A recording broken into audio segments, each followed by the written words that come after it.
On this week's episode of the Father Dynasty Podcast, Tyler joins me to talk if TV and movies were really better back in our day for the kids' stuff. NFL news, including Aaron Rodgers getting in fantasy football shape, and more Dynasty questions. So without further ado,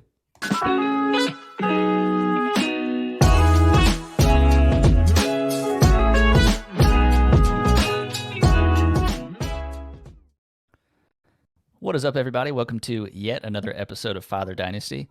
I'm your fatherly host, Chew, here in the manhole, here to talk fatherhood, fantasy football, and everything in between.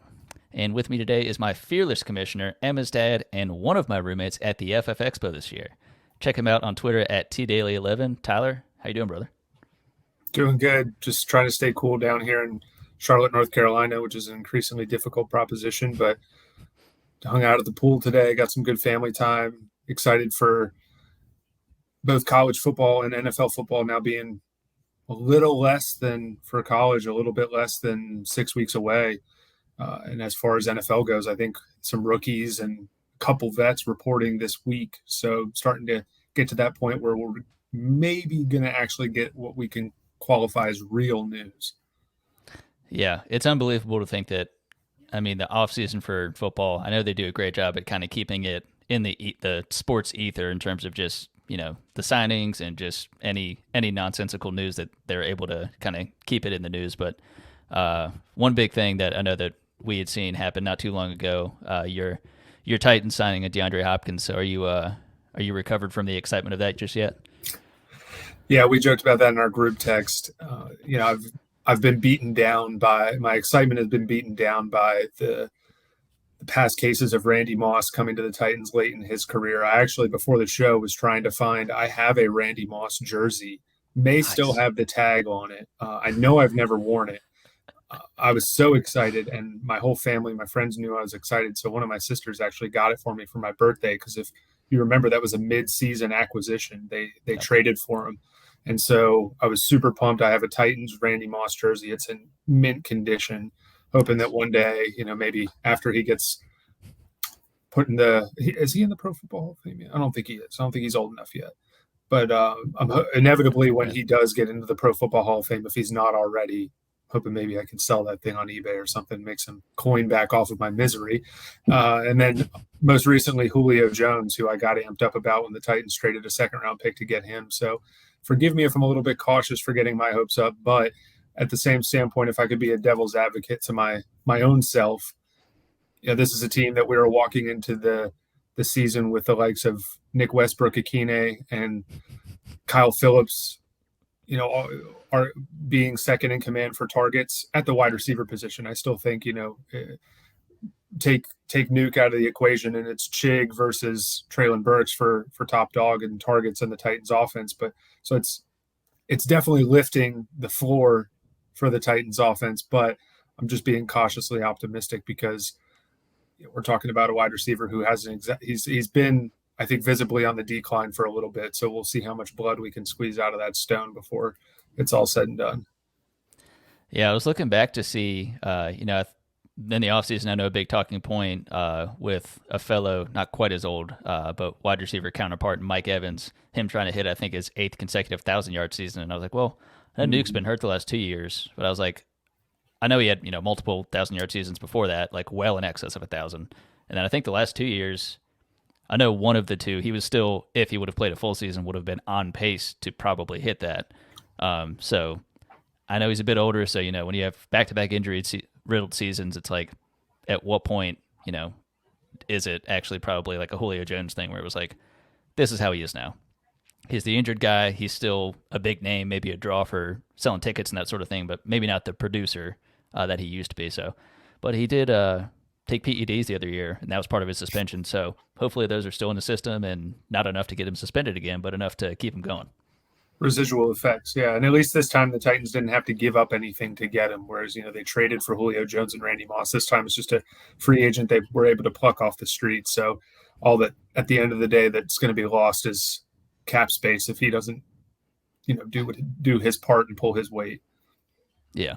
Well, speaking of pulling its weight, so as I hinted at, always fun to talk about fatherhood stuff on here. And the thing that kind of sticks out to me day in and day out is watching all these seemingly nonsensical kids TV shows and movies and that sort of thing.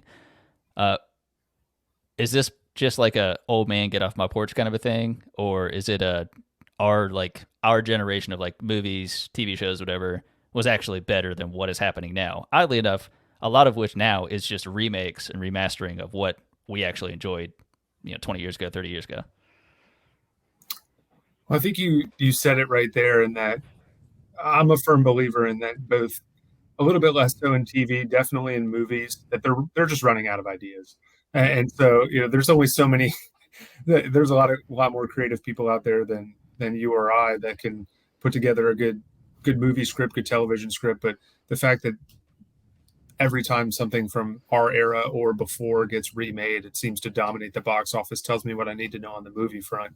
As far as TV shows, I'm only really dipping the toe in the pool right now with Emma, because she is just fascinated with this Miss Rachel on YouTube. Shout out Miss Rachel, right. Co-parenting with me and my wife, because whenever we really need something we call it decompression time for Emma.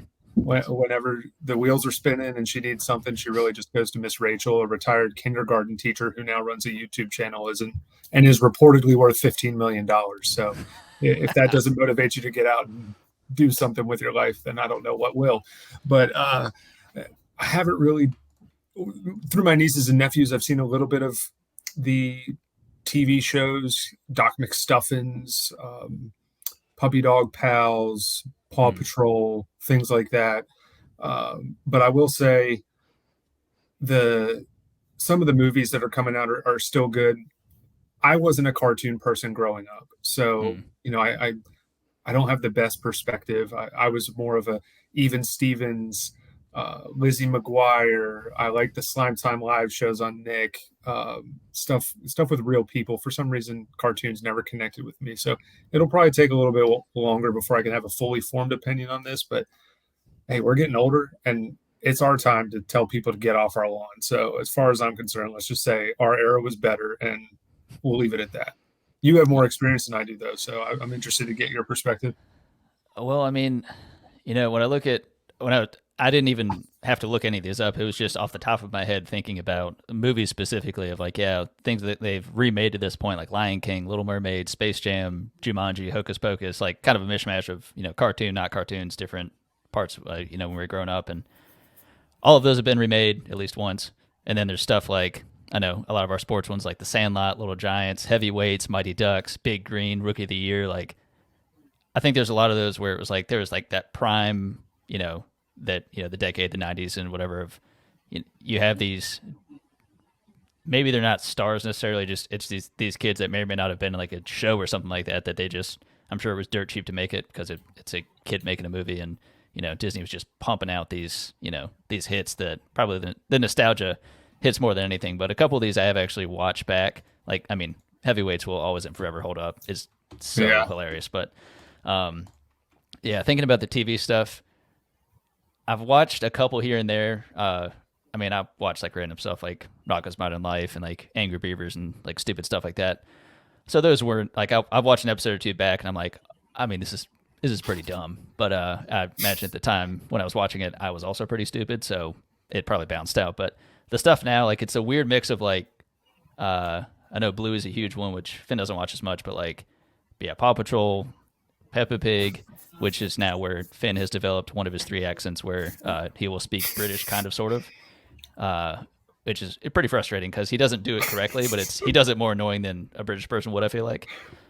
So there's that kind of stuff where he'll just like start picking up on like, instead of like gas, like going to the gas station, he's like, are we going to go get petrol? And I'm like, dude, no one knows. Like, you already say it weird, but like no one knows what you're talking about. So it's some of that stuff's awesome. Kind of nonsense. But there's some, like, I guess those are all kind of unique. Like, those aren't being recreated from what we used to see, but they're really trying to pepper in like the education piece. Oddly enough, I feel like the stuff that I remember watching, there was no education component. It was truly just like mind melting cartoon type stuff, which, I mean, they get glued to it no matter what. But like, I don't know. I'm always drawn to back to like, any of the old, like, if it's like cartoon stuff like Looney Tunes or whatever, like, I think that kind of stuff holds up, and I think it's just simple, something to watch, something to kind of burn some time. But I guess kids apparently need to learn more now, so I guess we'll settle for that.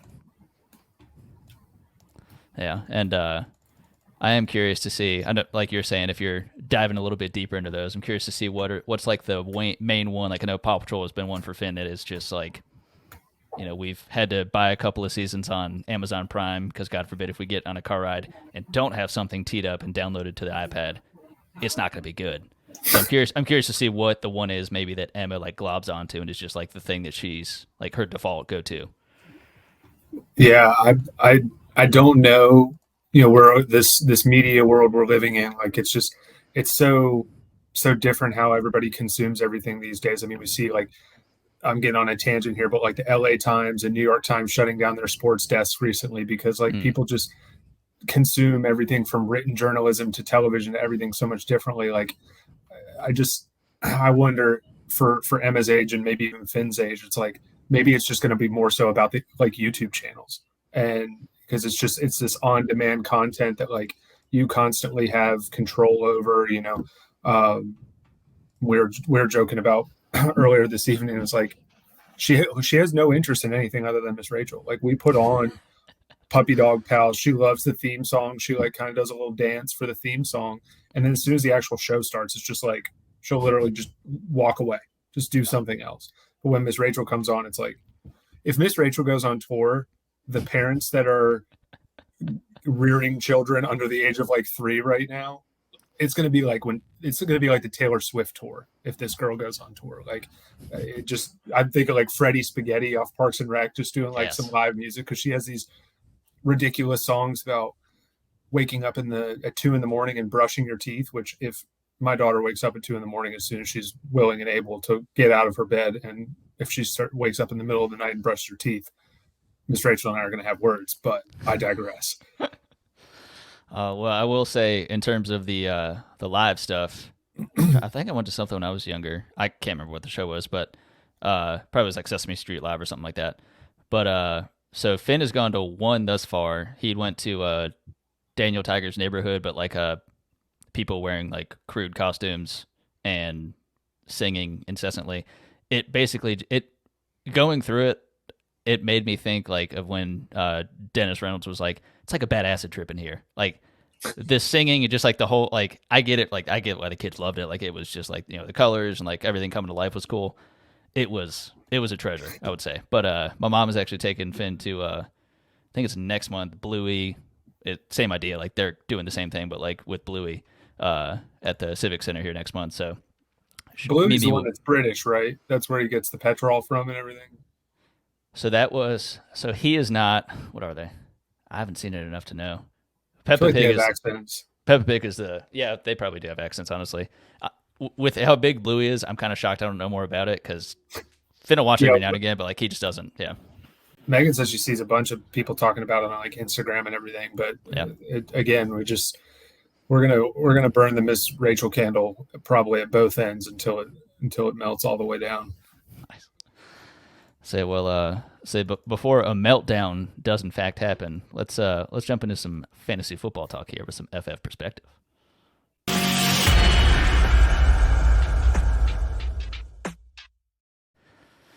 So the FF perspective, Justice Beaver here with me to talk about a little NFL news, and there's a couple things in about the last week popping up, and first one here, which I was particularly interested with.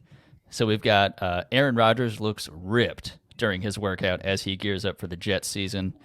This was in reference to something off the New York Post, and it was a nice picture of him doing a nice little like a elevated dumbbell split squat, just looking just athletic as hell. Tyler, you are the resident Aaron Rodgers expert. I know previously we leaned on your expertise when he was dating Blue of Earth. He may or may not still be. I don't know. But what are your thoughts on the now 40-year-old Aaron Rodgers looking ripped and ready to play some Jets football?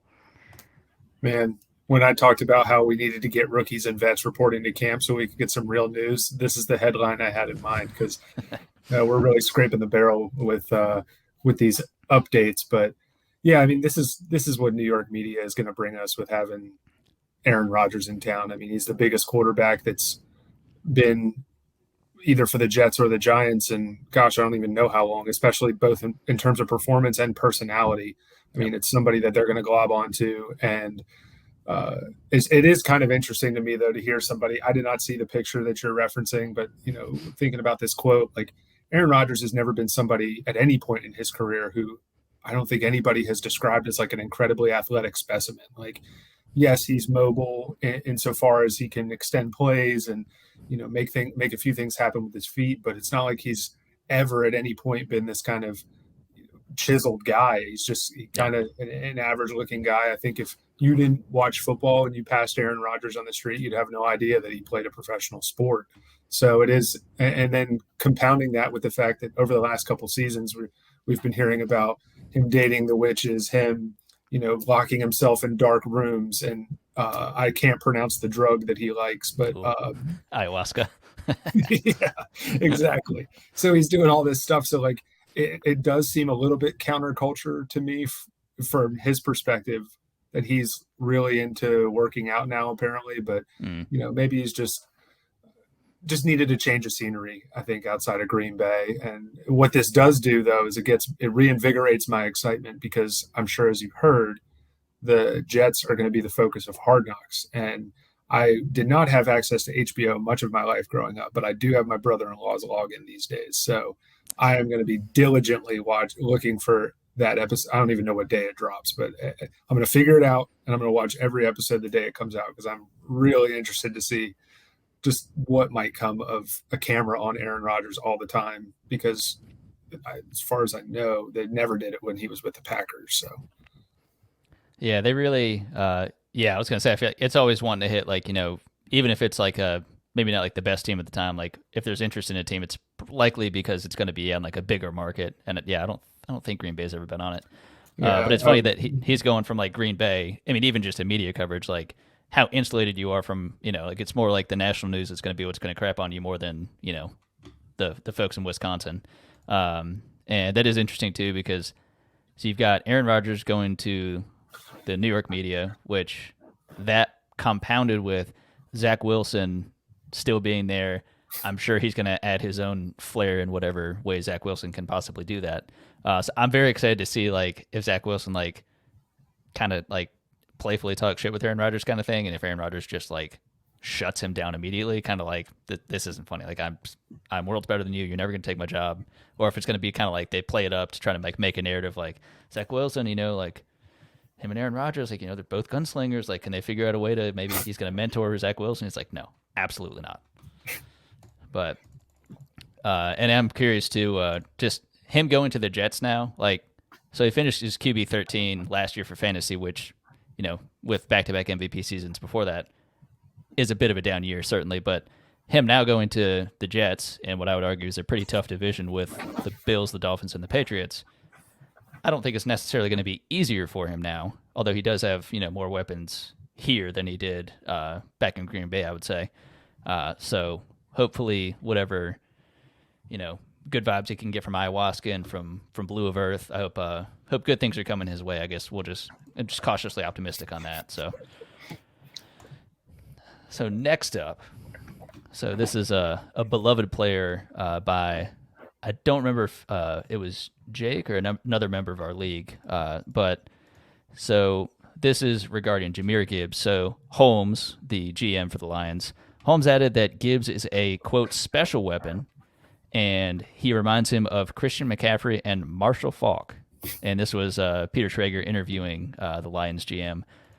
So thoughts on this lovely comparison of a current Hall of Fame running back, and if CMC has another 3,000-yard seasons, probably another Hall of Fame running back. What's your thoughts on that? Yeah, the both the football and fantasy football world are littered with the bodies of people comparing. Who was it? What's the most recent one? Ron Rivera. He compared Antonio Gibson. Yep. Antonio Gibson to CMC, and then at one point, I think, if I'm not mistaken, I think before it was either right when Matt Rule took over or towards the end of Rivera's era, they also called, oh gosh, help me out, the running back that filled in for Christian McCaffrey when he was hurt. Mike Davis. Yeah, they Wait, what did they jokingly say about referred him? to him as like 90% CMC. Basically, it was like, Oh, I he did not wasn't realize quite that. all the way there, but so, Oh God. we all know my overall thoughts when I saw this is just like, why do these GMs do stuff like why you think Yeah. about Michael Scott when he looks at Toby and he's just like, why are you the way that you are? Like, why do these GMs have to go out and say stuff like this? Because it does nobody any good. The Lions fans are already excited about Jahmyr Gibbs, because you're going to get excited about a player your team goes out and gets this high in the draft. Yes, we've seen his college tape. We know he's an incredible weapon. I've been a big fan of him since he was at Georgia Tech. Only got escalated when I saw him do so well at Alabama. And, we're all excited to see him play. But, like, it's just such a narrow outcome to compare him to somebody like these two fantastic players. And it's just at the end of the day, sure, it doesn't matter because no one, if Gibbs falls flat, no one's going to remember that Brad Holmes said this. Yeah. But on the other side of things, if he's great, no one's going to be like, Brad Holmes called it. Like, this is just, it kills me. Yeah, hearing it, it is much more of like, this is a more GM owner thing to say than like, I was going to say a coach wouldn't say it, but you have coach speak, and usually it doesn't elevate to a crazy level. Although you mentioned Rivera talking about literally the next gig that he gets going to Washington. He's like, this Antonio Gibson guy reminds me a lot of Christian McCaffrey. I don't know how they have entirely different builds. Like Antonio Gibson was a wide receiver at Memphis. He was not even a running back. So like, I don't understand how that happened. But thinking about Gibbs, like, I mean, looking at just his look, how he plays, like I was looking at a lot of the pre-draft comps and people talking about like CJ Spiller or Jamal Charles, which, I mean, injuries aside, I mean, that's a very reasonable kind of range of outcomes of, Gibbs being a first-round guy. He's going to get all the opportunity he possibly can, still somewhat behind David Montgomery, I would imagine, because Montgomery's going to take the abuse and Gibbs is going to, play probably a Swift plus role, I would assume, compared to what's been done before. But I mean, yeah, I see it maybe like a San Diego, like before they moved to LA. I see it a lot of. Gosh, I'm struggling with the names today. I'm thinking early Austin Eckler and who was the running back that the Chargers had at the time. I'm totally blanking on his name. Guy with the skinny legs. It's right on the tip of my tongue. Melvin Gordon. I'm thinking like. Oh yeah. I'm thinking like a Melvin Gordon. Austin Eckler type split where it's like, hey, look, you're still good. They paid David Montgomery a pretty good amount of money that he's going to get used. Yeah, it would be different if they let Jamal Williams go and then they got Gibbs and they got, say, a Deonta Foreman for like basically the money he got. It's like, no, Jamal Williams left after leading the league in rushing touchdowns. They got David Montgomery, arguably a better version of Jamal Williams, and then you're getting Jahmyr Gibbs to be replacing DeAndre Swift. It's like they already set the blueprint out for what they want to do, and then they replaced the guys they got rid of or let them go with the same style of guy. So I don't know if Marshall Faulk and Christian McCaffrey are necessarily in the cards. It had me interested in looking at some of the Hall of Fame stuff too, in terms of looking at Pro Football Reference, and they have kind of like their own like calculator of like active guys and kind of have some formula of like what their score likely is of like to be able to make the Hall of Fame and like how it compares to guys that are already in there. And even if we're looking at maybe best case scenario of someone like a Jamal Charles, he was right on par with, I want to say it was like Maurice Jones-Drew in terms of his stats, which Maurice Jones-Drew achieved these stats in 2 fewer years and had 500 more yards and 20 plus more touchdowns. And I think we actually argue. Now that I think about it, we were talking about Maurice Jones-Drew the other day, I want to say. And I mean, he's one of those guys where it's like, he's a really, really, really good player, but I don't think he's going to make the Hall of Fame. So, like, if it's someone like that's not going to do it, someone like Jamal Charles, I think probably is not going to. Like, it's tough to compare him to a Hall of Famer guy, but it's a good comp, though. I actually like that Jamal Charles for Jahmyr Gibbs. I don't know if you came up with that or if that was somebody else's, but I actually like that a lot. Credit to other folks, because I think I saw it in a couple of spots, because I kept seeing it a couple of times. I'm like, I guess that does make sense. I mean, almost the exact, same size and, think similar style and everything. So jumping over to the last one here. So Saquon Barkley, we'll see if he's able to get that second contract as he so wants. So The Giants' best offer to Saquon Barkley so far included $19.5 million guaranteed per sources, and as one independent agent said about that $19 million number, quote, "No deal to be done that low." That was New York Post sports division there. So I think this was talking about like 19 million or 19 and a half guaranteed over those first 2 years, I want to say. Then people were talking about, well, I mean, the franchise tag is, I think, a little over 10. I know there's a risk of, if he does it, he gets injured or doesn't play to that higher level, then they probably save $9 million and just let him go. But what are your thoughts on, how this has transpired to this point? I guess, do you think he gets a deal done? Probably not record breaking, but, maybe in the double digits guaranteed per year. What are your thoughts on that? Yeah, so we've probably talked about, and I'm sure others have talked about, like the running back market is just so soft right now. It's almost like something has to be done at like a collective bargaining level, which we're, I think, another 3 or 4 years out at least. I don't think that CBA is up for renegotiation until like 2026 or something like that. So It's almost like the pay scale has to be adjusted for these players, because no, I don't think it's fair what's happening to the running back position in terms of what some of these guys can bring to the table versus what they're getting paid. But with that being said, we are where we are. And do I think Saquon Barkley is going to fetch north of this? No, I don't think he is. You see a guy like Dalvin Cook, who most recently got cut, he was going to make, I think, somewhere in the neighborhood of $12 million this year, and he's struggling to find a landing spot. You've got Ezekiel Elliott and Leonard Fournette. Now, neither of those guys I just mentioned, with the possible exception of Dalvin Cook, seem to have the snap that that Saquon has still remaining at this point in his career. He's a couple years younger than Dalvin. I know he's at least a year younger than than Zeke.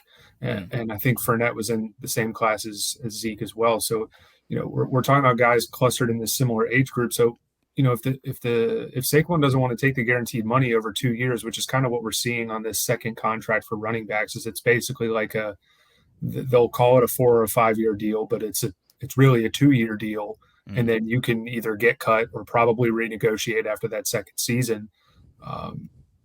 We see somebody like Aaron Jones doing that. He took a pay cut in Green Bay to stay, with that guaranteed money. I don't think there's a better offer for Saquon. I think he's whether he likes it or not. I'm not his agent, nor will I ever be, or will I be him and tell him what he can do in terms of making a decision on this deal. But if I'm the Giants, I have zero motivation to go out there and offer him any more money, because that list of running backs that I just mentioned is available and are probably going to sign a deal for cheaper than Saquon will, because they're all just going to get slowly more desperate as we approach the season.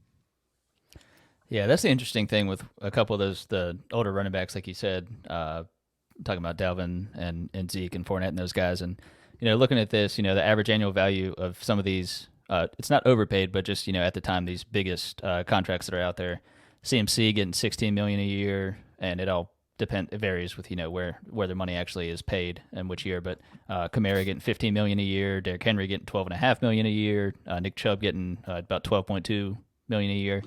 So it's pretty clear, based on the age of all of those guys. I mean, even Chubb, I didn't realize how old he is at this point. This is Saquon's first deal after his rookie deal, and yes, he was a first round pick, so it's not like he was getting peanuts necessarily. But this being his first chance, after having a strong top 10 finish season in fantasy, which fantasy has no implication on his contract, and I'm sorry to tell his agent that probably doesn't, but I saw some rumblings of, with Joe Mixon, who recently, I think it was yesterday or today maybe, had done some restructuring for his deal, which, it's more so it kind of scoots money around than it does him, taking a tremendous pay cut necessarily. But then them talking about we restructuring, he's getting like $5.5 million this year. It's like, how is he going to get paid that? And you have Saquon, who I think is like a year younger, I want to say, is going to be, try to go for double-digit millions guaranteed for, multiple years. I mean, it's tough to look at it that way. I know Joe Mixon did actually get his second contract, and this is actually the second contract, the 4-year, $48 million that they're having to restructure. I was kind of surprised he got that deal in the first place, to be honest, but I think you can definitely see the changing of the guard this season. And like you're saying with the collective bargaining agreement, I think some of these running backs might get kind of screwed if injuries kind of happen over these next couple of years. If you take these guaranteed deals for a year or two, if you happen to maybe not last for that full 2 years, and then you're just kind of left taking a small deal. It's almost maybe better if you just take the tag, because you take the tag the first year, the second tag, it gets even bigger as a percentage of, the deals going forward. So it's not fair, and it's not, not fun. And especially as a running back taking abuse year to year, you don't even know if you're going to be healthy. So hopefully they figure something out. Hopefully he still does end up, reporting and playing this year, getting his, 10.1 million, I want to say. And there may be a little bit of a game of chicken going on between him and Josh Jacobs too, with who's going to take, whether they're going to take the franchise deal and play on the tag, or if they're going to somehow get a negotiated long-term deal done. Yeah. But you saw like Josh Jacobs make that comment a few weeks back, talking about how he was prepared to take a stand for the good of future running backs, like basically for the good of the position. It was like, that's kind of a bold line to draw. I mean, Le'Veon Bell said the same thing several years ago, and it was basically the beginning of the end of his career. So these guys, unfortunately, like you said, with the age restriction on entering the NFL, a lot of their prime years are eaten up in college, unfortunately. Yeah. So something's got to change, but, so I feel for these guys, watching, but I was sitting here while you were talking, racking my brain. It was like, out of the guys that have signed long-term deals recently on second contracts, like who is still on that deal? And I think the only two are Christian McCaffrey and Derrick Henry.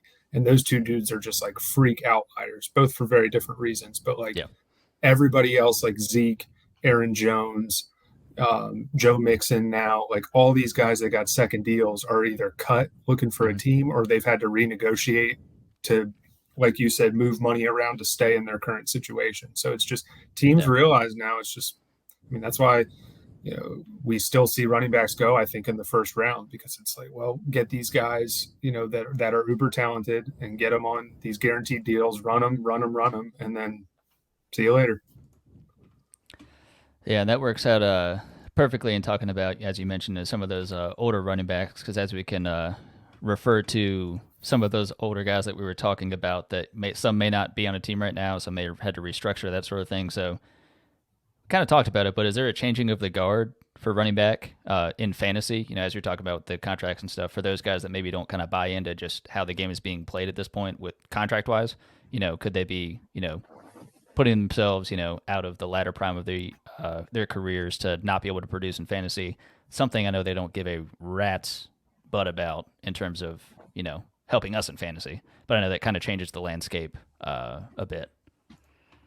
Yeah, and I think even though they may say that they don't care about fantasy, it is all about building your brand. And,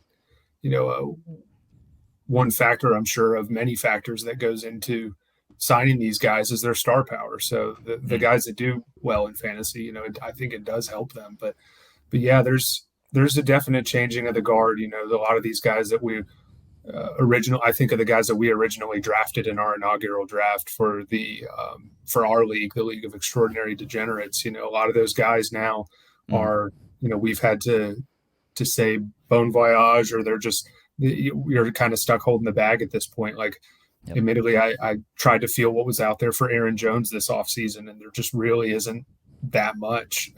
And I think Jacob has mentioned he feels the same way about Ezekiel Elliott and O'Laughlin with Joe Mixon. Like, a lot of these guys, it's just the landscape, I think, has changed big time, and it's interesting even more so as we move forward. We thought we were ushering in maybe a bell cow running back in Kenneth Walker, and then we see them use a high draft pick on Zach Charbonnet. And I just think that same thing with what we were talking about earlier with Detroit and David Montgomery, who is more or less I think slightly above a replacement level player, but then bringing in Jahmyr Gibbs, like, I think just year over year, it seems like we're slowly moving further and further away from the 3-down running backs.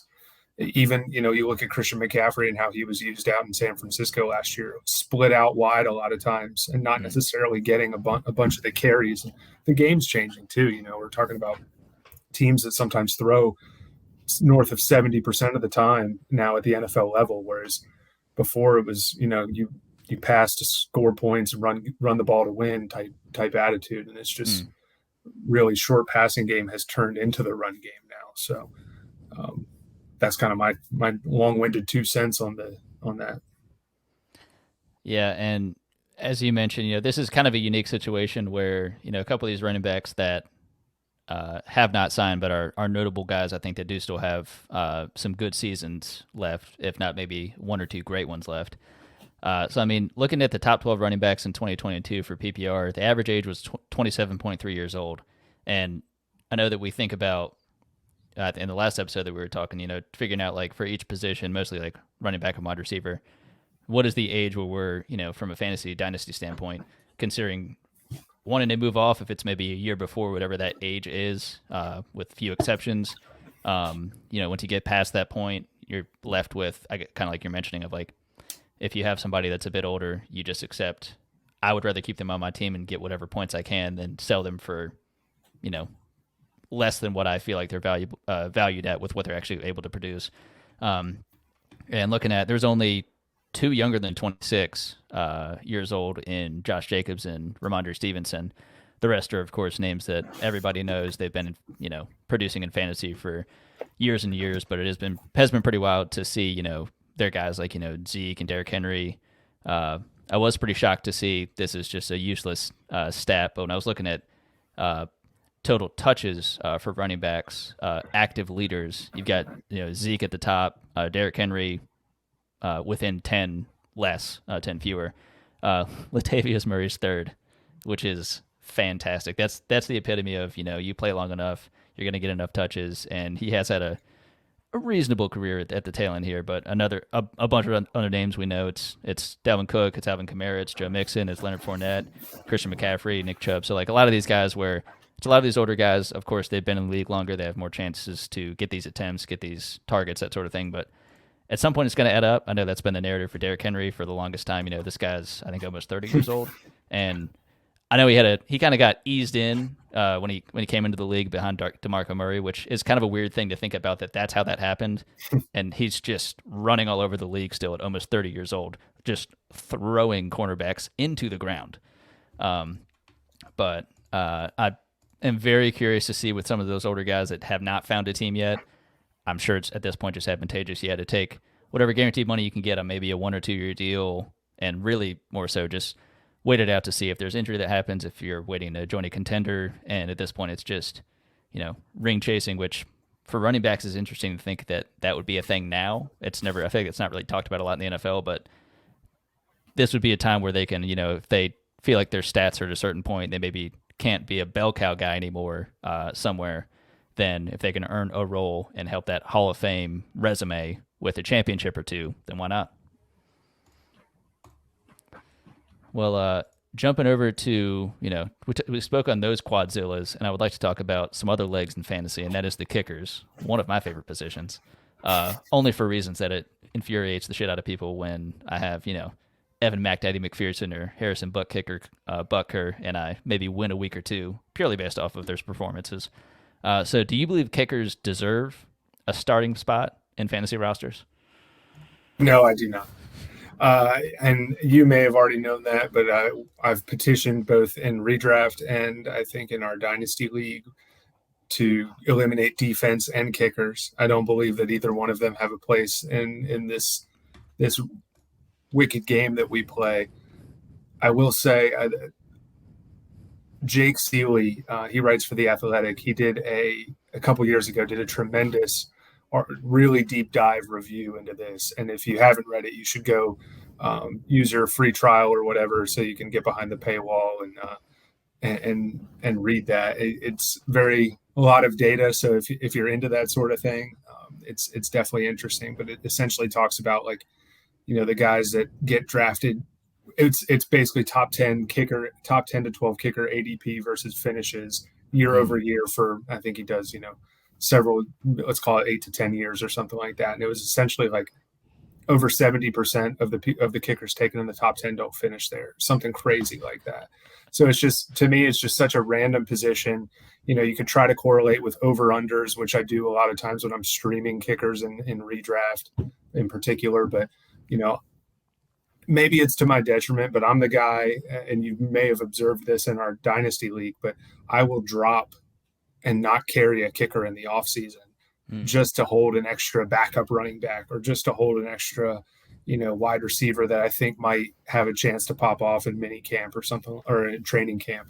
So it's not a position I've prioritized, and I have been burned by the likes of Mac Daddy McPherson, or I felt like every year for a while there, Steven Gostkowski up in New England was just like crushing my dreams. But we talked a little bit about the Scott Fish Bowl and the scoring format, which we'll get into in a little bit. I respect the hell out of that scoring format, and giving 3.3 points to kickers kicking an extra point. That is almost enough to make me do a total about face, because then really it is, in my opinion, about going out and getting the kickers on what you believe to be a top 10 offense. Because that's what kills me, is if I go out and I get you get Butker, or you get, just anybody tied to like the Chiefs, the Bills, like Tyler Bass or somebody like that. And, the Bills go out and hang 35, and you come out with a clean 5 points for your kicker because they kick 5 extra points. And it's like that to me feels wrong. Yeah, that was the funny thing. I'm very excited for Scott Fish Bowl scoring this year, if that's the case. Because, when I think of like traditional leagues where it's the one for extra point, having to figure out, it's, where do they play? Do they play indoors or not? What's the schedule look like? Are they capable of kicking the longer kicks? But also it's like, you pick an offense where it's like, I feel like they're okay to where they're going to get them in close enough, like good enough position to make it, to like have this chance to kick it. But I want to make sure this offense is not good enough that they can score. So then they just have their kicker get them into double digit points, and then you hope to score a touchdown or maybe 2. Like, it's a bizarre thing where you're having to figure out like, what's the most like mediocre offense that you can pick that is just good enough to get them within kicking position. And just looking for a back, while, I felt like it was the Panthers. Like, they would always get down there, and Graham Gano they'd kick like a 40-yard field goal. They'd come out with like 3 or 4 of those in a game and just crush it. Yeah, I'm still upset about them letting Harrison Butker go, or let them. Let's see, I can't remember if they traded him or released him. He was someone who they brought on as a rookie, and because of Graham Gano, I mean, he'd been playing well, obviously, but they gave Graham Gano, like, made him one of like the higher paid kickers, which comparatively is still not anything compared to any other position, but made him one of the higher paid kickers, even though he and Butker were both either perfect or close to perfect through the preseason. And they're like, just let Butker go. I'm like, you have the same, if not a better kicker for cheaper. And then obviously Butker turns into a great kicker playing for like the best offensive football. But I'll step off of my soapbox and compare in the last 3 years, compare the K1 kicker 1 in points and points per game to the comparable running back and wide receiver. So 2022, Justin Tucker, 164 fantasy points, 9.6 per game. That basically compares, it's not apples to apples, but closest I could find. A.J. Dillon finishing as the RB26, and George Pickens, which is hilarious to me based on his fan club, finishing as the wide receiver 40. And then in 2021, and these names get a little bit more amusing. So Daniel Carlson finished 174 fantasy points, 10.2 per game. Myles Gaskin, oddly enough, RB25 again. So we're sticking in like a similar range. And Brandon Ayuk at wide receiver 35. That was before he really got his blow-up season. And then 2020, this was the year of Jason Sanders and all his absurd trick plays for the Dolphins. He had 172 points and 10.8 per game. Chase Edmonds, wouldn't you believe it, RB25. So that's crazy consistent with that range. And then Michael Gallup at wide receiver 38. So it's a very close kind of range. I mean, fantasy scoring, aside from like someone like a Cooper Kupp or Christian McCaffrey or somebody setting like a record for the position, often enough it is, fairly similar scoring year to year. So it's interesting to think of, that's the kind of impact they have. And that's on this level of scoring. But like you were saying, if it's a 3.3 for an extra point, I mean, that elevates them to just an absurd level, I feel like. But like we hinted at a little bit and was curious to get your thoughts on this. I have got, let's see if I can pull it up here. I have got my Scott Fishbowl roster to this point, and actually since then, I think I've made one more pick, I want to say. But the big thing, obviously, you see aside from my kicker, I've got all the starting positions filled out, which I got Harrison Butker. I was going to ask you, who's your kicker? Have you gotten your kicker yet? I got myself butt kicker. Yeah, he. Thankfully, everybody was falling. Somebody snagged Tucker, and which nothing against him either, but I think it's Butker and Bass. I want to say led or we're pretty close to leading the league in extra points. I'm like, I'll take that if he can blast a 50-yard or two, that'd be cool. But what are your thoughts? This was the year of positivity, so there's no negative points this year. 6 points for passing touchdown, a lot of extra stuff here and there with first downs, tight end premium. What are your thoughts on the roster thus far? I like it. I like it a lot, actually, especially super flex. You got a high end QB1. I mean, you really have, in my opinion, two QB1s because I think Deshaun Watson, he's somebody that I'm, regardless of how you feel about him on a personal level, I think he's somebody that's going to have a big bounce back year. That I believe that Browns offense is set up for a tremendous level of success with the weapons that they have. So I really like both your quarterbacks, and I really appreciated kind of I'll call it a supplemental wide receiver approach because, you do have Terry McLaurin, and I like the Justin Herbert to Mike Williams stack, and also the Watson and Njoku and Moore stack on the Browns offense as well. But taking advantage of the I guess you'd call it tight end premium with the scoring format. You're really attacking the position with three guys that I think are pretty likely to finish in the top 12 for tight ends. Definitely if things. I think Goddard might have finished as the tight end 4 or 5 last year. So he's somebody that's shown he can do it in the same offense with the same quarterback. Kyle Pitts has been a disappointment to this point, but the talent is certainly there. And if they could just get a little bit better quarterback play, he's going to be something to show, do well on your roster. And I just think overall it's just built really well. You've got, your kind of arbitrage with Jamal Williams and Alvin Kamara. So really, no matter what happens down there in New Orleans, you're covered as long as Kendra Miller doesn't come out there and just like steal away the job wholeheartedly. But Rashad Penny, a nice option as well that could potentially be a big hit for you if he works out in Philly. So, and of course you got my guy King Henry. So for me, there's not a lot to criticize here. I think you're doing well so far. I appreciate it. I'm excited to when I started, the sheer number of mocks that they do, like once you're able to pick your spot in the draft, before the slow draft starts, the number every day people are doing mocks just to kind of get an idea of like, well, who's even going to fall to me? How can I stack somebody, whatever. Justin Herbert and Deshaun Watson was something I started with a bunch of times. And then I don't think in any of the mocks I had done got that many tight ends that early. I think I just gotten one, maybe a second one within two or three rounds, but things just started falling. And I was like, I mean, at a certain point, like, I can start them in flex outside of the main starting tight end. So I was like, I don't see why not. The only wrinkle I am going to have though, and I knew it was happening, I just figured I'll just chalk week 5 up to a loss, is being without Justin Herbert, Deshaun Watson, David Njoku, Elijah. So basically the Chargers and the Browns. I won't have them in week 5. Which is like 60% of your team. Yeah, so I'm probably going to pick up. I'm just going to have like Sam Darnold starting with some nonsense like that, because at this point also, I mean, the quarterbacks are even like the ones that are going to start, like unless Will Levis gets the job by week 5, I don't know. I might get Marcus Mariota and hope he gets like a trick touchdown or something. I don't know. So week 5, I'm chalking up to a loss, but otherwise, I'm thinking and hoping that this will be a strong roster. We'll see. Definitely. But say, well, as I mentioned in the beginning there, we've got the FF Expo right around the corner. I think it's August 11th as we're getting there on that Friday. So what are you most looking forward to that weekend? I know there's a bunch of stuff, just different parties at different spots. Get to go to the not fantasy football. That'd be cool if they had Hall of Fame for that. The NFL Hall of Fame events here and there. So what are you looking forward to?